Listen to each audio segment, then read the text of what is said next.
মানুষের পাশে মানুষের সাথে আমরা আছি এই বাংলাতে।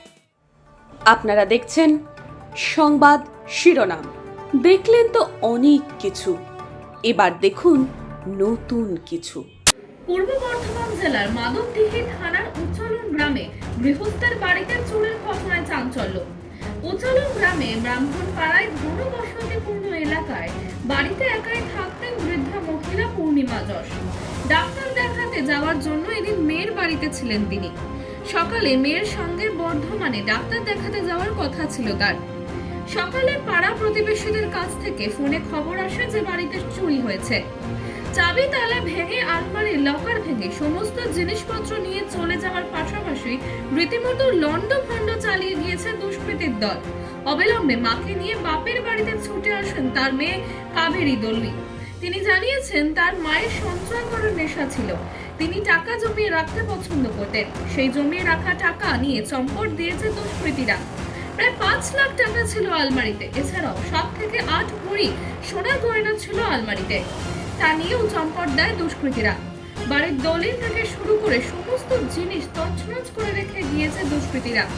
ইতিমধ্যে খবর দেওয়া হয়েছে মাধবদীঘি থানার পুলিশকে। ঘটনাস্থলে এসে পুরো বিষয়টি খতিয়ে দেখেন পুলিশ আধিকারিকরা। এরপর থানায় লিখিত অভিযোগ করার প্রস্তুতি নিচ্ছেন ক্ষতিগ্রস্ত পরিবার। একথা জানিয়েছেন বাড়ির ছোট মেয়ে কাবেরী দলুই।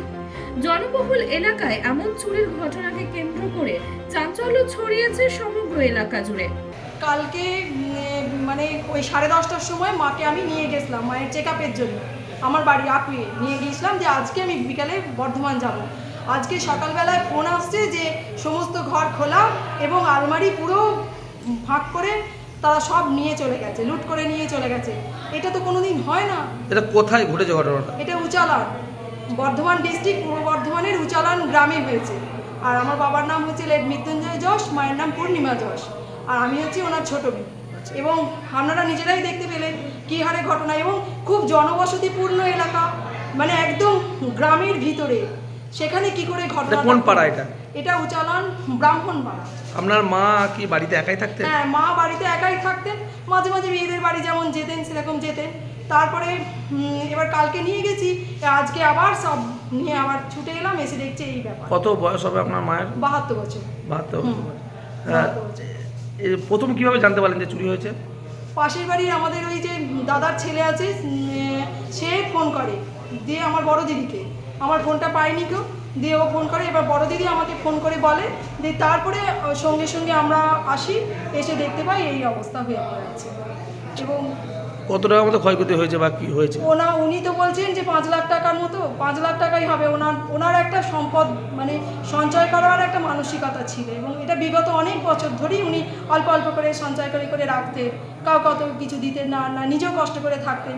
দিয়ে এবার যাই হোক, ওনার যেটা হ্যাবিট, সেই হ্যাবিটকে উনি করে রেখেছিলেন টাকাটা। এবার উনি তো প্রচণ্ড পরিমাণে আপসেট হয়ে গেছেন এবং অসুস্থ হয়ে পড়ছে যে আমার সব চলে গেল করে উনি এবার কাঁদছেন। সোনা দানা কিছু ছিল নাকি? হ্যাঁ, সোনা জানা ছিল, ওনার অর্নামেন্ট ছিল, ওনার হার ছিল, বালা ছিল, কানের ছিল। তা আপনি ধরুন ওই 7-8 ভরির মতন সোনা হবে হয়তো। মানে 5 লাখ টাকা লিকুইড ক্যাশ। এবং সেই টাকাটা এক জায়গায় থাকেনি, ওনার হয়তো এখানে কিছু ওখানে কিছু। উনি কিন্তু সেটা মেমোরিতে ছিল যে আমার এত টাকার মতন ওনার আছে। এই আলমারির এই কোণায়, ওই কাপড়ের ভাঁজে, 3টে জায়গার মধ্যে উনি ছড়িয়ে ছিটিয়ে রেখেছিলেন। আচ্ছা, এবার সেটা টাকাটা যে রেখেছে সেটা আমরাও জানি। এই যে আলমারিগুলো সব চাবি খোলা, আলমারির চাবি তার কিভাবে এলো?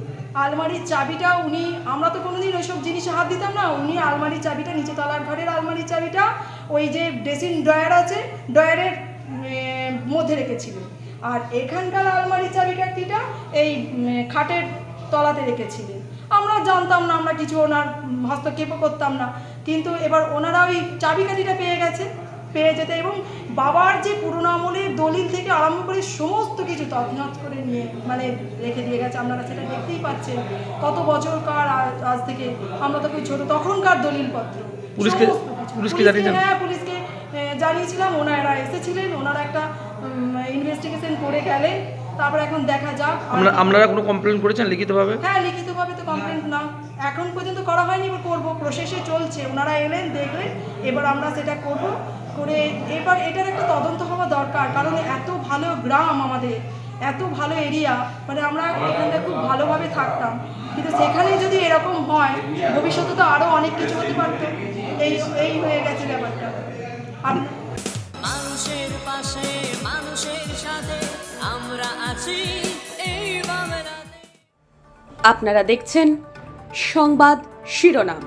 দেখলেন তো অনেক কিছু, এবার দেখুন নতুন কিছু।